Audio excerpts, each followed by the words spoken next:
sambusa pizza at sambusa India.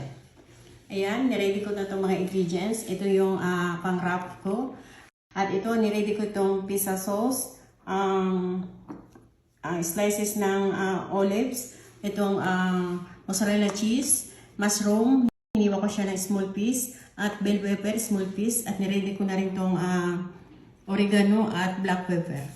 Ito naman sa Indian pizza, ito niready ko yung potato, hiniwa ko siya ng small cubes at pinakuluan ko siya. At ito niready ko rin itong garlic at onion, pinagsama ko siya, garlic at ginger. At ito, green peas, ready na siya. At itong spicy niya, salt, moharat, coriander powder, cumin powder at turmeric powder. At nag-ready rin ako ng isang onion, hiniwa ko siya ng small piece, at itong coriander leaves fresh. Ayan, sinalang ko na yung pan at nilagyan ko siya ng olive oils. At ngayon i-add ko na itong hiniwa kong onion. Halu-haluin ko lang siya. Lambutan yung onion. Ngayon i-add ko na yung ginger at garlic. Mix ko siya. At add ko na itong spicy. Mix ko siya ng konti.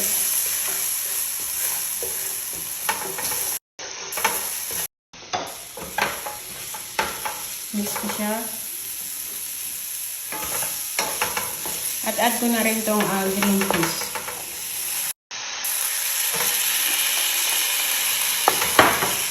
At i-mix ko siya.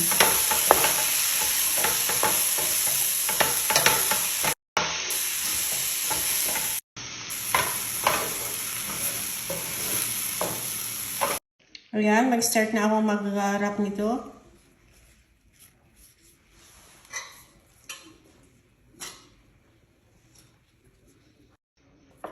Ayan, nagawa akong pang sara niya, yung flour at konting water lang nilagay ko para dumikit.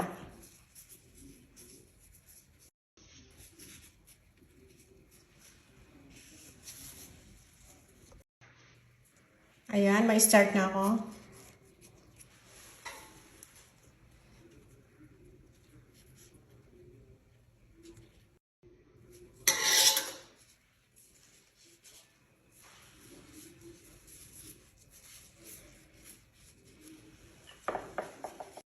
Lagyan ko siya ng flour para dumikit.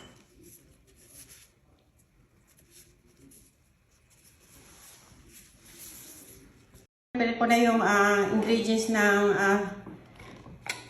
sambusa, pizza. Ayan, ilagay ko dito sa bowl yung half nitong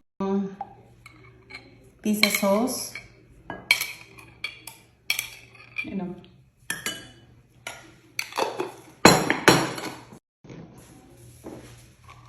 At lagay ko rin itong half ng olives.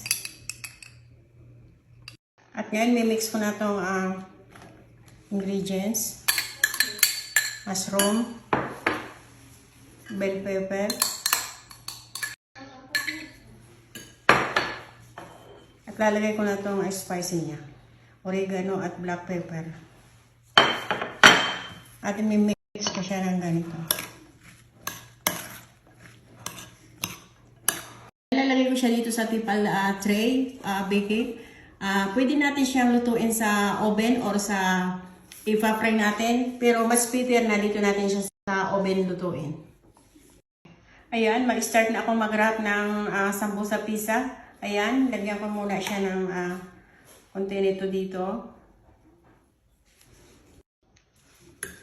Lalagyan ko siya ng mozzarella cheese.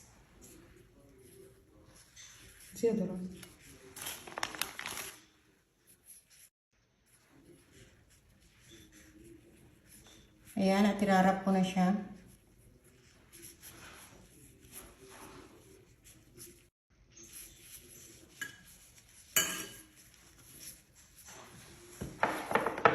Lagyan ko rin siya ng flour with water para dumikit.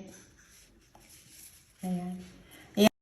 Ayan, tapos ko nang balutin yung sambusa pizza.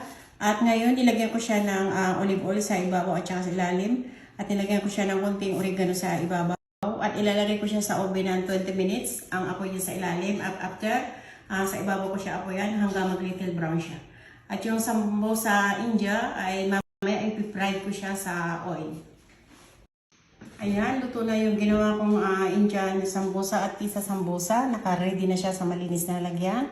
At nagawa rin ako ng sauce niya. Ito hot chili para sa Indian sambosa at sa pizza sambosa. Ayan yung yogurt with coriander leaves fresh.